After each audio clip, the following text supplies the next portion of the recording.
Yung parang poverty porn Pro Max. Yung poverty porn, kahit pa paano medyo okay na yan eh. Nakakatulong ka sa mahirap, binibigyan mo ng pera yung kung sino mang pulubi, tututukan mong camera, basta pumayag yung pulubi, ayos lang. Nakatulong ka sa kanya. Tapos ang naituturo nun sa mga tao, compassion. Kahit pa paano, medyo okay pa yan. Pero nakita ko tong poverty porn Pro Max, yung bang challenge na bibigay ng pera, tapos hahanapin mo siya, ganun. Money hunt, na ang tinuturo sa mga tao, greed. Hindi na compassion, greed ang tinuturo sa mga tao. At halos walang pinagkaiba yan sa mga corrupt na politiko na ang ginagawa, naglalabas silang pera para bumili ng boto para mas marami silang kikitain. Etong poverty Pro Max, naglalabas sila ng pera, hahanapin ng mga tao, basta nakapalo ka sa akin, wala na akong pakialam sa epekto mo dyan, magpatong-patong kayo, mga putang ina nyo, maghabulang kayo ng pera, bahala na kayo kung ano mangyari sa mga buhay ninyo, magsuntukan kayo dyan, wala akong pakialam, basta ako dumadami followers ko. Tapos mas marami kikitain ko sa monetization, tapos sisikat ako. Eh hindi na compassion ang tinuturo niyan eh, tinuturo na yung greed eh. Imbes sa mga tao, nagpapakahirap para maging maayos yung buhay nila,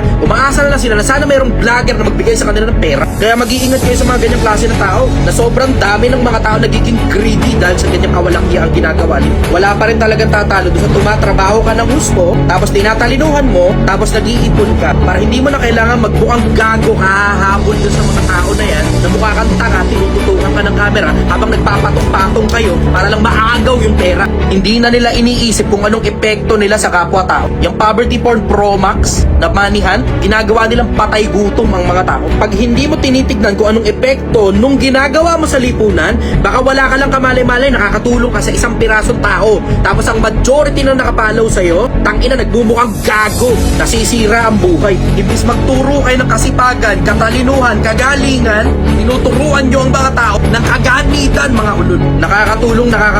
Ang nakakatulong sa isang pirasong tao, habang lahat ng mga iba umaasa na sana may vlogger na nagbibigay ng pera, imbis nagtatrabaho.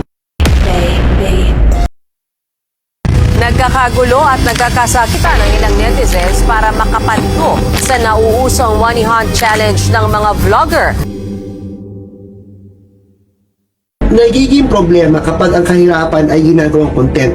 Kapag pinapakita ang mga tao na naghahabol ng pera or na camera.